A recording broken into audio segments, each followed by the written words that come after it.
Bien le bonjour et bienvenue dans ce nouveau résumé de livre. Aujourd'hui nous allons aborder le livre « Never Finished » de David Gauguin. Gagne du temps en écoutant le résumé des chapitres et apprends des exemples et des conseils liés à ce livre. David Gauguin est un ancien Navy SEAL américain, ultramarathonien, triathlète, auteur à succès et conférencier motivateur, célèbre pour son mental d'acier, sa résilience extrême et sa philosophie de dépassement de soi. Voici un aperçu de sa vie et de son parcours. Jeunesse difficile. Né en 1975 aux États-Unis, David Gauguin a grandi dans un environnement violent et instable. Son père, autoritaire et abusif, l'a forcé dès l'enfance à travailler dans une patinoire familiale, ce qui a eu un impact profond sur sa santé mentale et physique. Il a souffert de racisme, de pauvreté, d'obésité et d'un profond manque de confiance en lui. À l'adolescence, il était en surpoids, mal dans sa peau, et voyait peu d'issue à sa situation. Carrière militaire. Après un déclic personnel majeur, Gauguin s'est radicalement transformé, il a perdu plus de 50 kg en quelques mois pour réussir les tests d'entrée dans l'armée. Il est devenu Navy SEAL, l'un des corps d'élite les plus exigeants au monde, après avoir échoué plusieurs fois et répété le terrible entraînement Hell Week à 3 reprises. Il a aussi servi dans l'armée de l'air comme technicien avant d'entrer chez les SEALS. Il a ensuite tenté et réussi d'autres formations militaires d'élite, comme l'école des Rangers, qu'il a terminé en tête de sa promotion. Athlète d'endurance extrême. Il s'est lancé dans les ultramarathons, Ironman, triathlon, souvent dans des conditions extrêmes. Il a participé à des courses mythiques comme la Badwater 135, 217 km dans la vallée de la mort, qu'il a terminé plusieurs fois malgré des blessures. Son objectif, tester ses limites mentales autant que physiques. Il se surnomme lui-même « The Hardest Man Alive », l'homme le plus dur du monde. Auteur à succès. Il a publié 2 livres. Can't Hurt Me, 2018, un mélange de biographie et de guide de développement personnel, centré sur la résilience et la responsabilité radicale.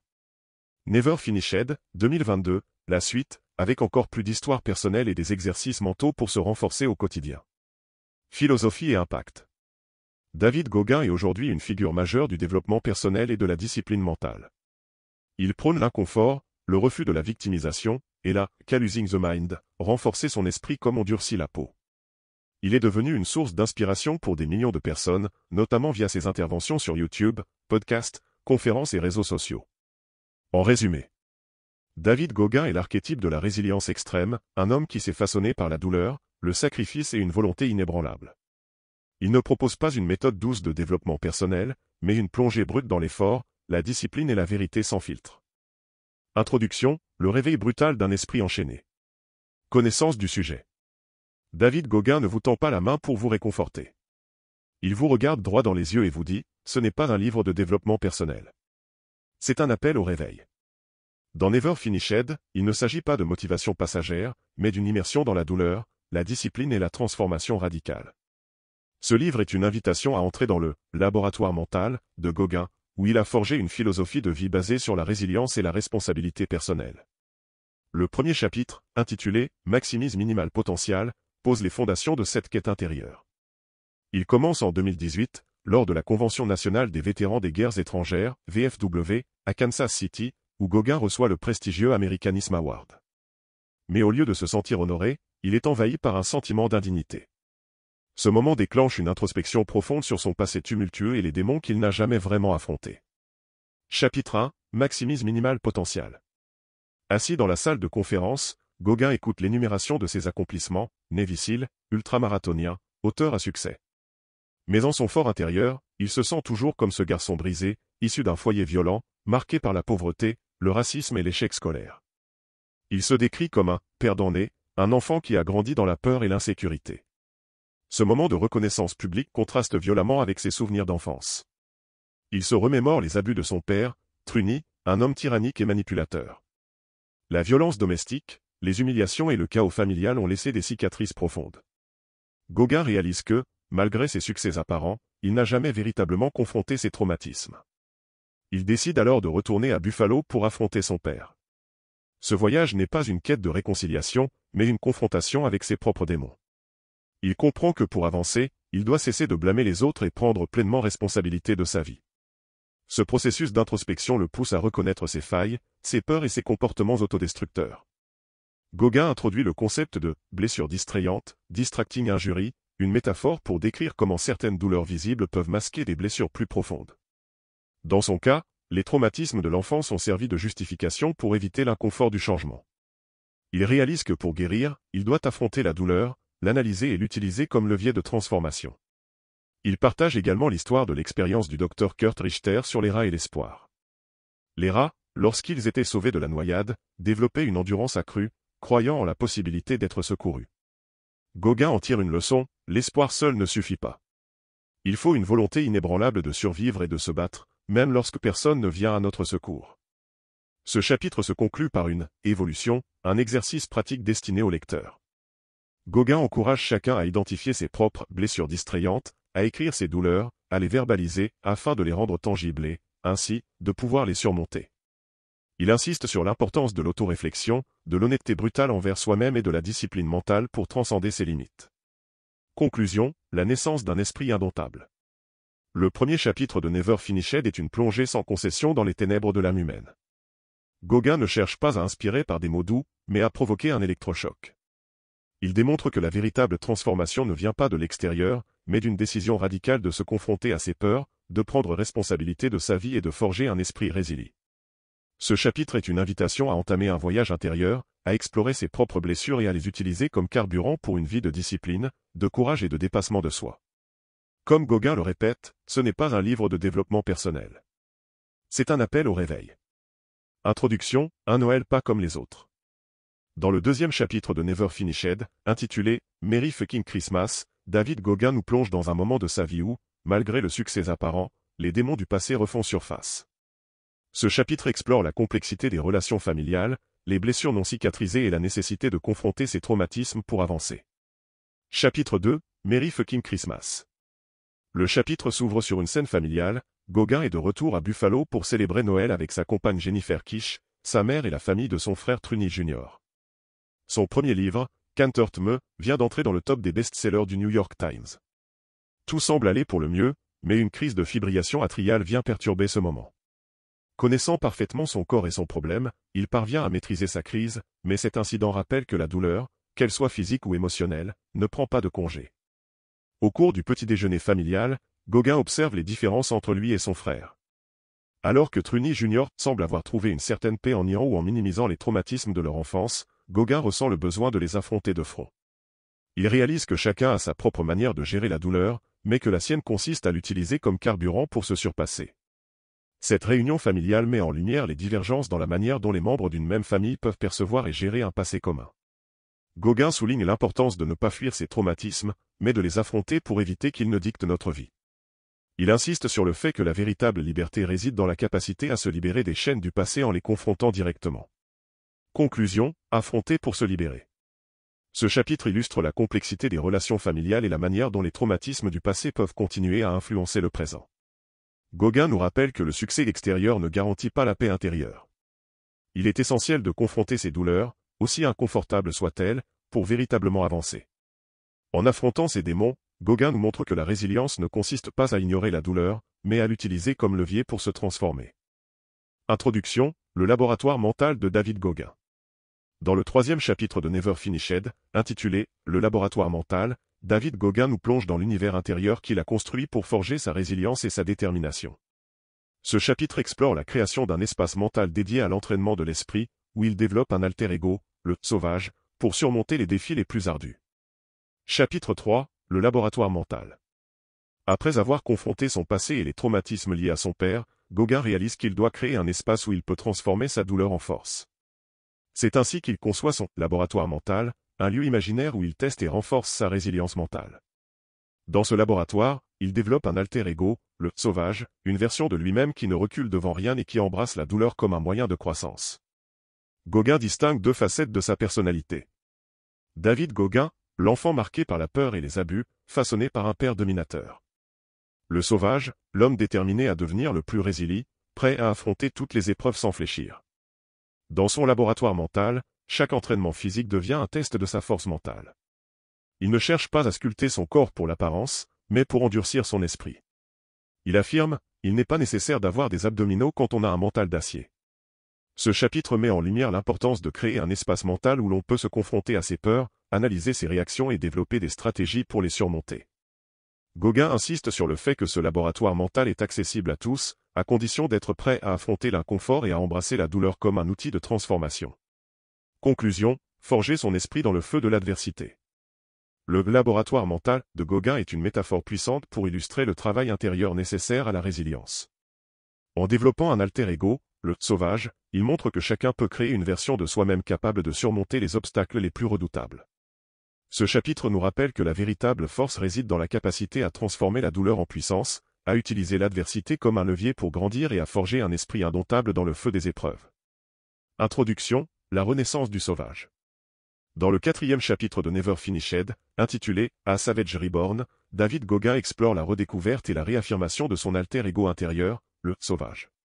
Ce chapitre met en lumière la nécessité de se reconnecter à cette force intérieure pour surmonter les défis et continuer à progresser, même après avoir atteint des sommets.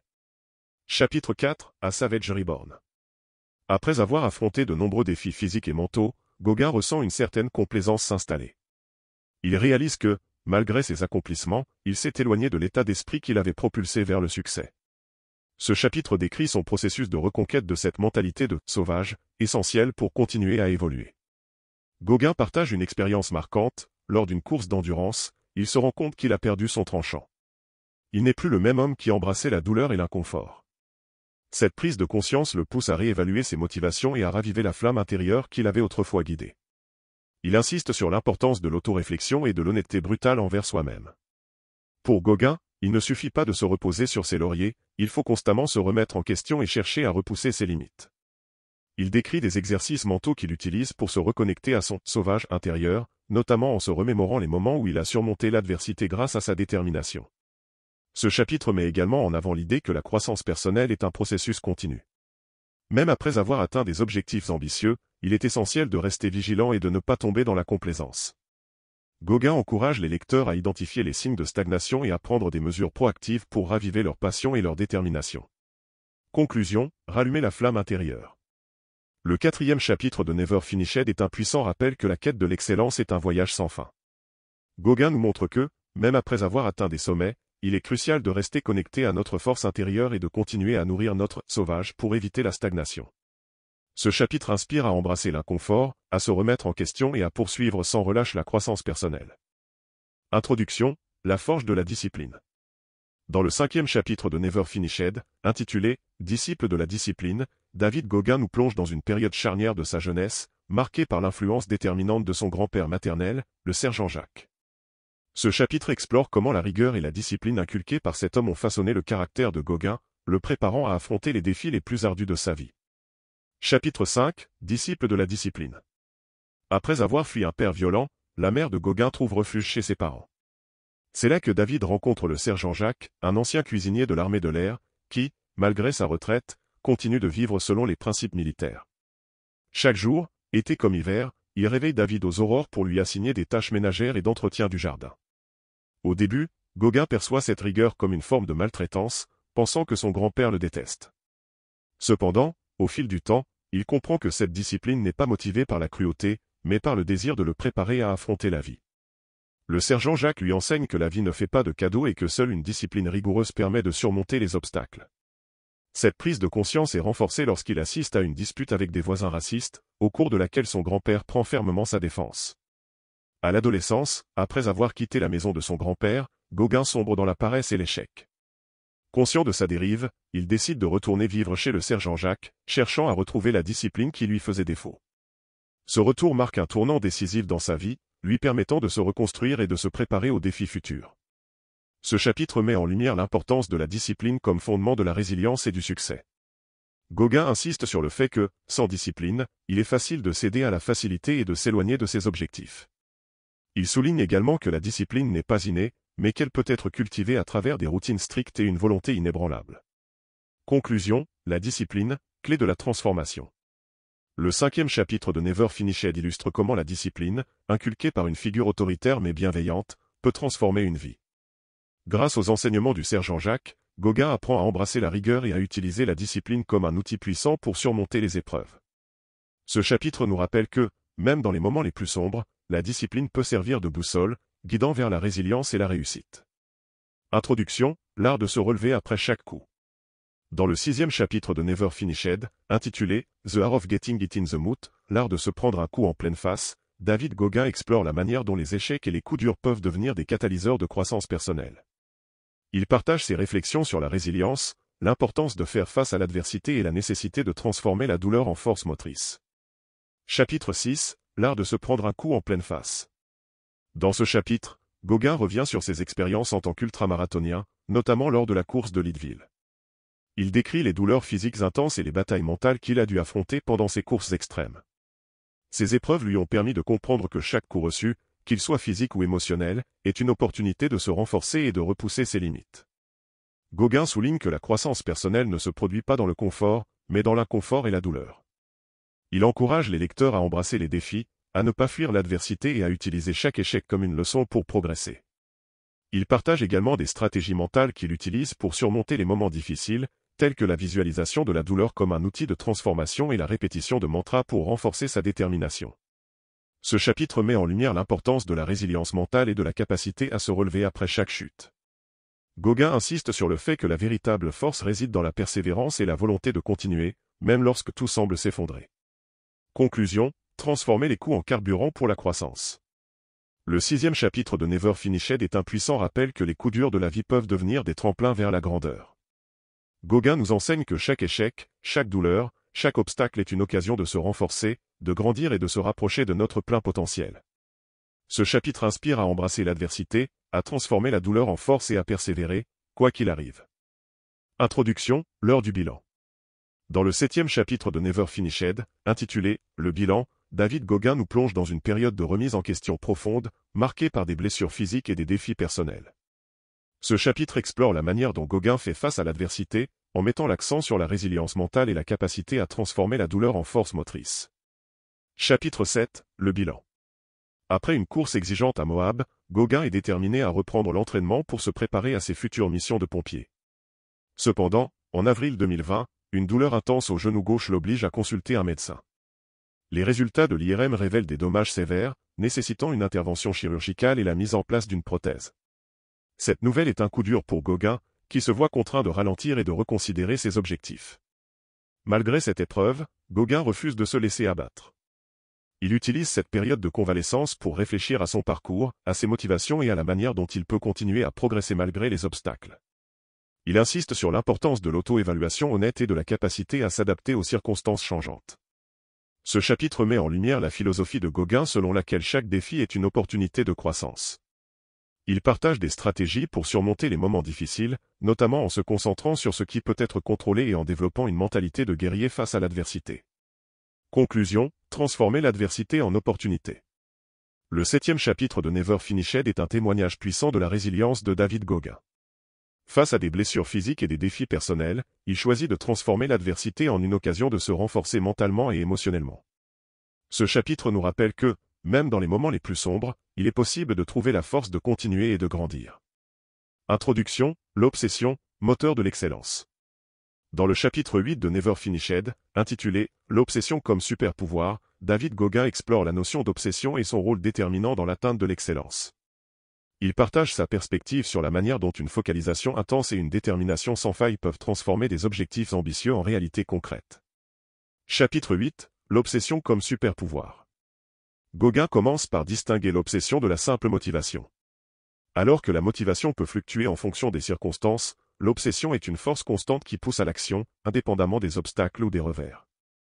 Il affirme que c'est cette obsession qui l'a conduit à surmonter des défis physiques et mentaux extrêmes, tels que les entraînements intensifs des Navy SEALs ou les courses d'ultra-endurance. Il partage des anecdotes personnelles illustrant comment son obsession pour la discipline et la performance l'a aidé à repousser ses limites.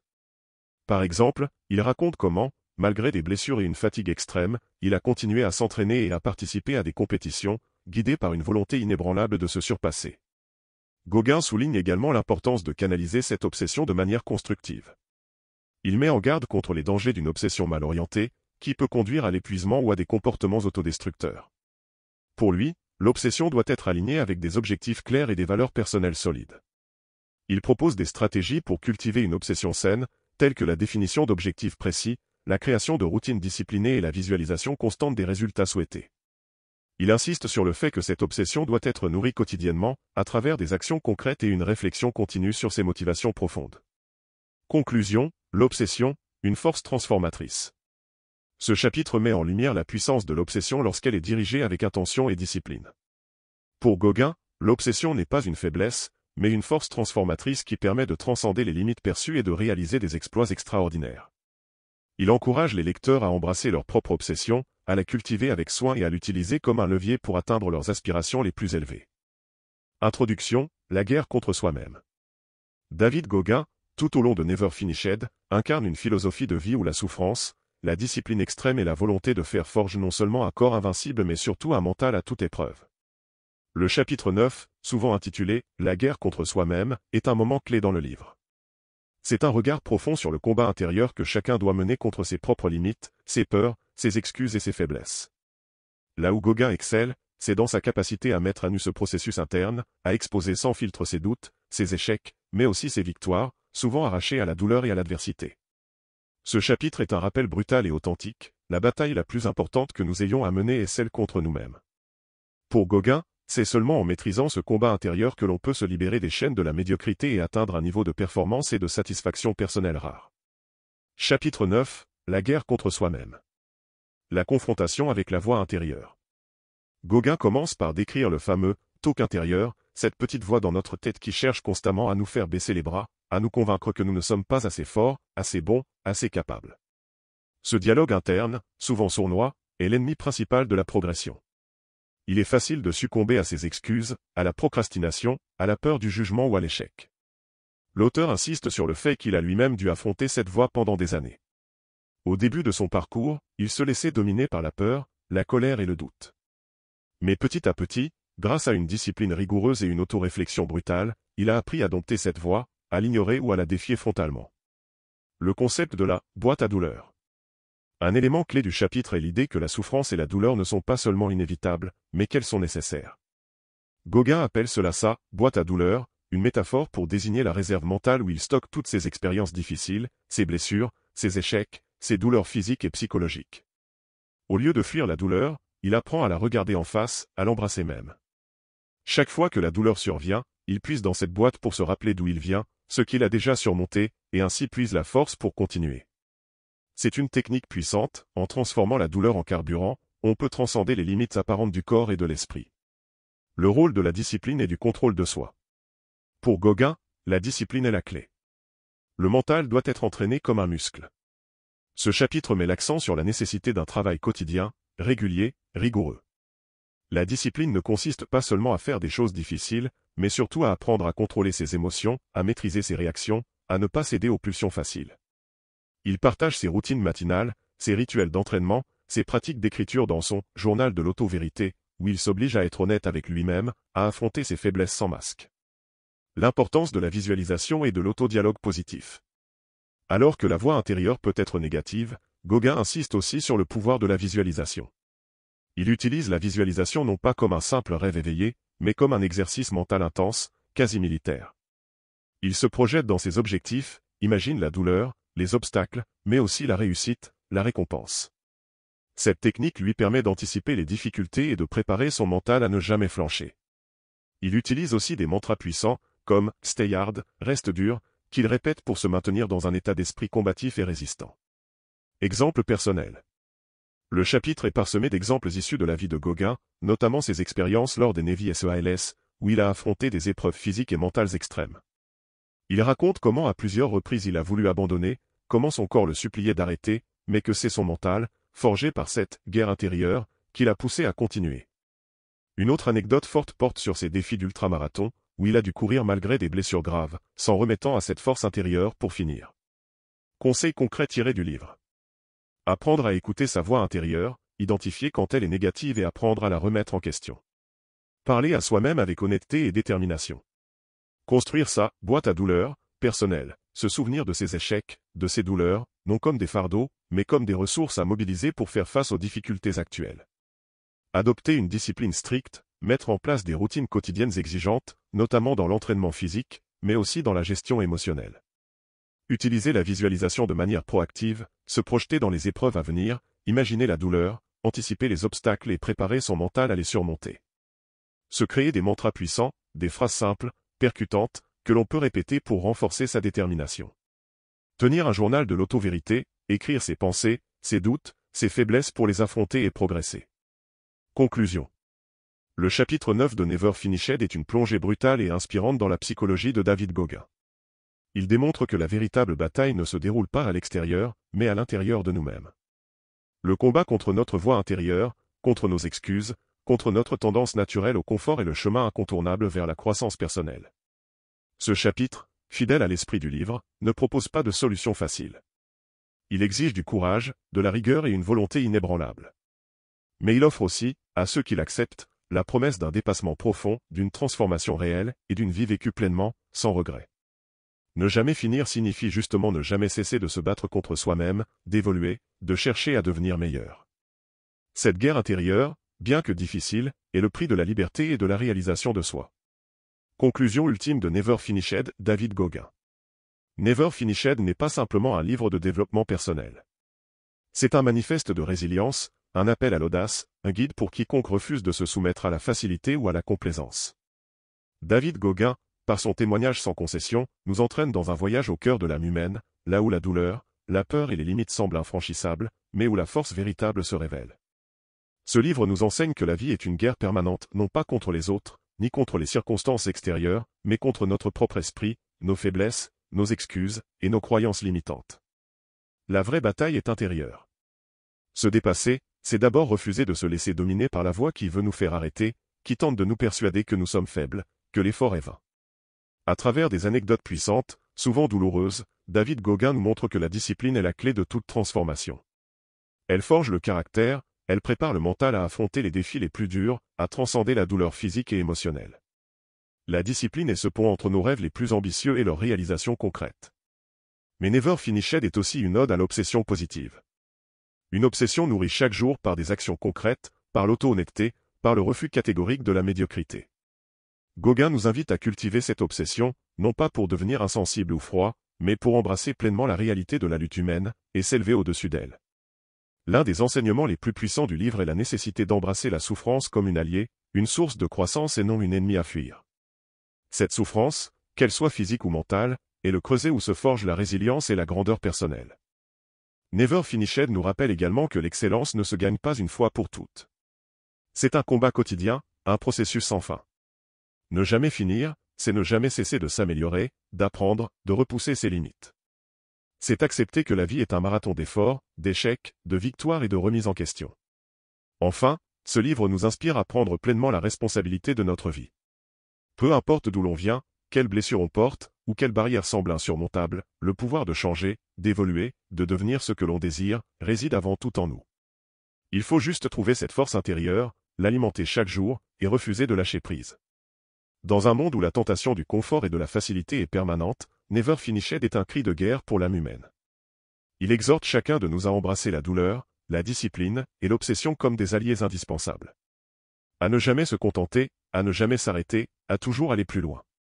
Car au bout du compte, ce n'est pas ce que la vie nous donne qui définit notre grandeur, mais la manière dont nous choisissons de répondre à ces défis. David Gauguin nous offre non seulement son histoire, mais surtout une feuille de route pour construire la nôtre, une histoire de courage, de dépassement et de liberté intérieure. Si tu souhaites te procurer le livre, le lien est dans la description. Merci d'avoir suivi ce résumé et abonne-toi pour ne rien manquer.